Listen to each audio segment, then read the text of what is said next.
नमस्कार दोस्तों, मैं विकास सुनियाल स्वागत करता हूं आप सभी का आपके अपने यूट्यूब चैनल स्पीकिंग निब में। आशा करता हूं आप सभी सकुशल होंगे, स्वस्थ होंगे।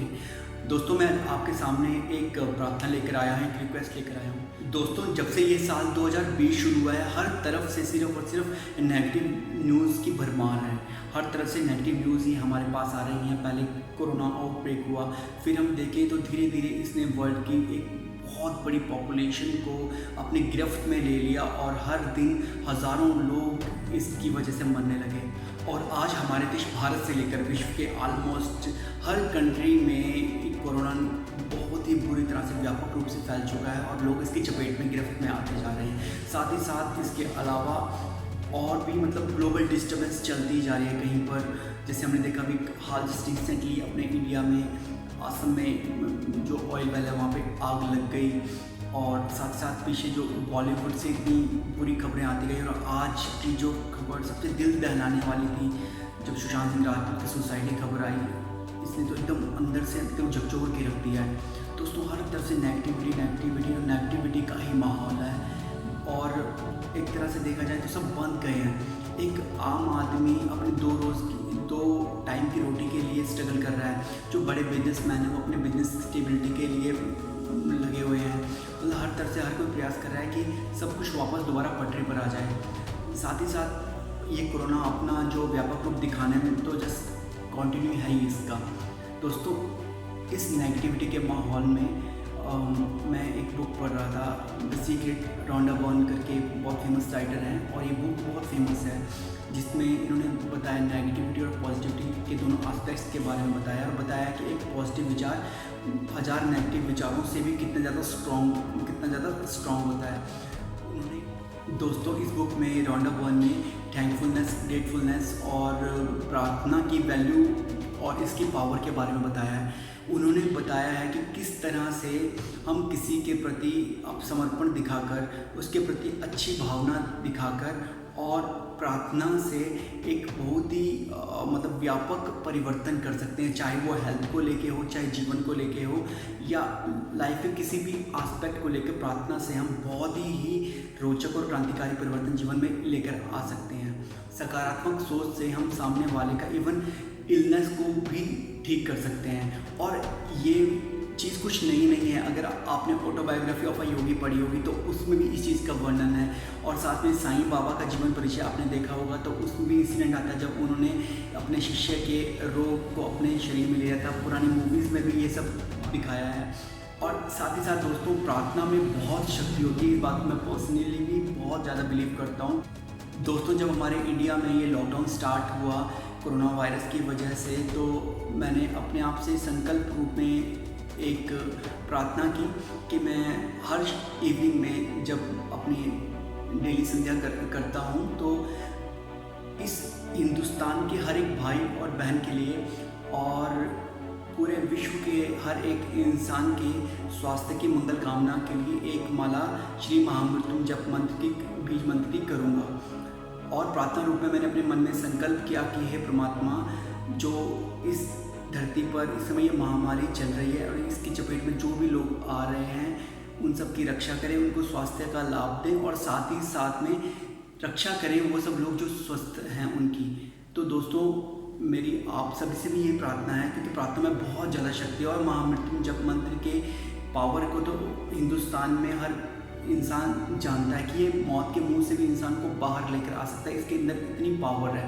बेसिकली आप कोई भी मंत्र का उच्चारण करके प्रार्थना रूप में, संकल्प रूप में माला कर सकते हैं, या सिंपल एक प्रार्थना भी कर सकते हैं। वो भी अगर दिल से निकले तो बहुत पावरफुल प्रूव होगी।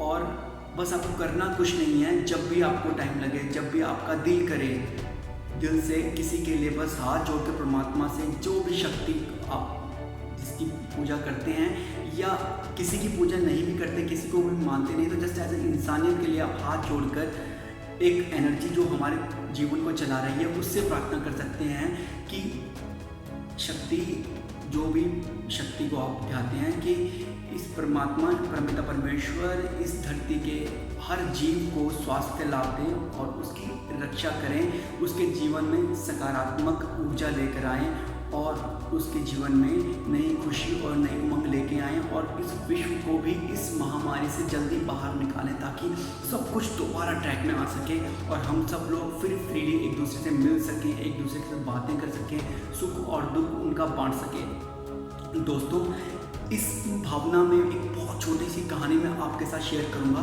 कि आप किसी पर्पस से किसी के लिए प्रार्थना नहीं कर रहे हैं, जस्ट निस्वार्थ भाव से प्रार्थना कर रहे हैं, लेकिन हर एक एक्शन का एक रिएक्शन होता है, एक परिणाम होता है। तो चाहे आप अच्छा काम करते हैं या बुरा काम करते हैं, चाहे अच्छा काम करते हैं बुरा काम करते हैं, ये आपके जीवन में भी ठीक उसी तरह से प्रभाव लेकर आता है। अच्छाई पहले आपके जीवन में अच्छा लेकर आएगी और फिर जाके सामने वाले के जीवन में अच्छा करेगी। और बुराई भी इसी प्रकार होती है, पहले वो हमारा बुरा करती है, अगर हम किसी के लिए बुरा सोचेंगे, उसके बाद वो किसी की बुराई करती है। एक बहुत छोटी सी कहानी आपके सामने सुनाना चाहूँगा। दोस्तों, किसी गांव में एक लेडी होती है, तो रोज़ वो रोटी बनाती है और उसके घर पे एक भिखारी आता है, तो रोज़ वो रोटी बनाकर खिड़की पर रख देती है।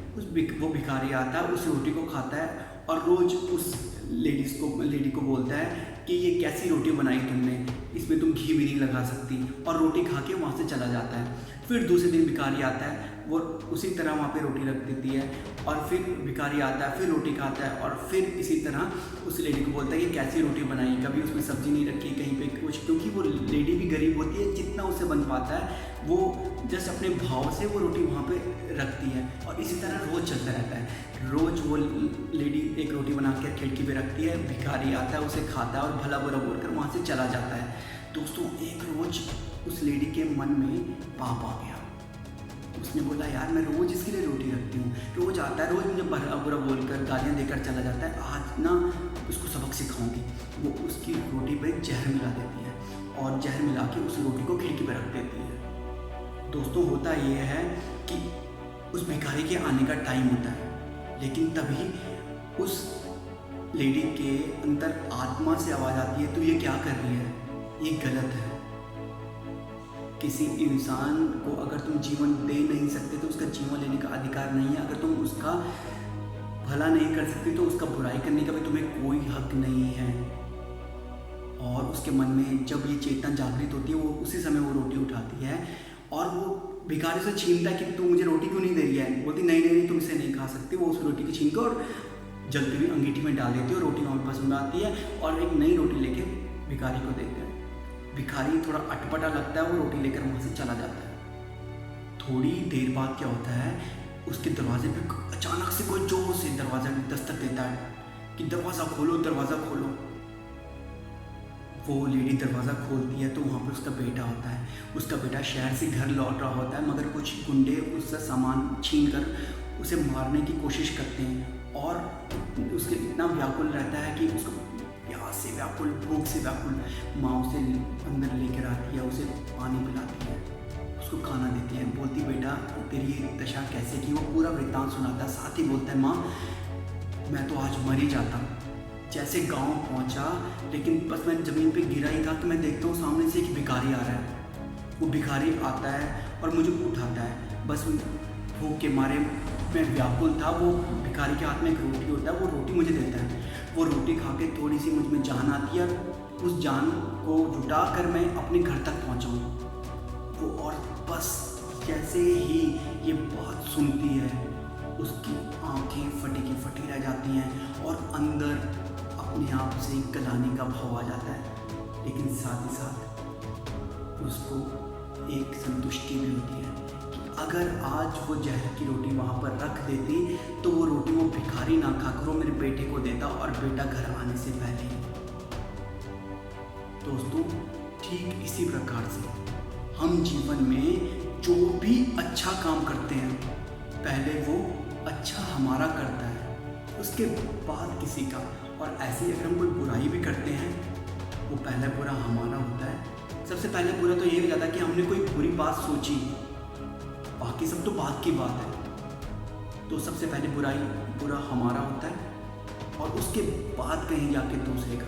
लेकिन दोस्तों, हमें हमेशा ये बात याद रखनी चाहिए कि जाको आके साइन मार सके ना कोई। बस इस मुश्किल की संकट घड़ी में मेरी यही प्रार्थना है दोस्तों आप सभी से कि हम सब प्रार्थना करें हर उस एक भाई, हर उस बहन के लिए जिसको इसकी सबसे ज़्यादा ज़रूरत है, कि वो जल्दी से जल्दी ठीक हो जाए, अच्छा हो जाए और जल्दी से जल्दी विश्व से ये संकट के बादल हट कर पूरे विश्व में दोबारा शांति बन जाए, जिसकी हम सबको ज़रूरत है। दोस्तों कितना बेमाना हो गया कि बाहर सब कुछ साफ़ सुथरा हो गया, लोग सुनने में आ रहा कि हवा साफ़ हो गई या पानी साफ़ हो गया, लेकिन हम उसको एंजॉय नहीं कर पा रहे। हवा साफ़ है, पहले बोलते थे कि जब वायु, पहले दिल्ली में जब पॉल्यूशन होता तब मास्क पहनते थे, और अब जब पॉल्यूशन ख़त्म हो गया तब मास्क पहन रहे हैं। दोस्तों शायद प्रकृति ने ये जताया हमको कि उससे, प्रकृति से हम हैं, हमसे प्रकृति नहीं है, हमें इसका सम्मान करना चाहिए। उन्हें आपसे अनुरोध करता हूँ कि हम सभी दिन में जैसे हो सके अपनी सामर्थ्य अनुसार एक बार प्रार्थना जरूर करें विश्व के हर एक भाई और बहन के लिए। आशा आप सभी का सहयोग मिलेगा। धन्यवाद। जय हिंद, जय भारत।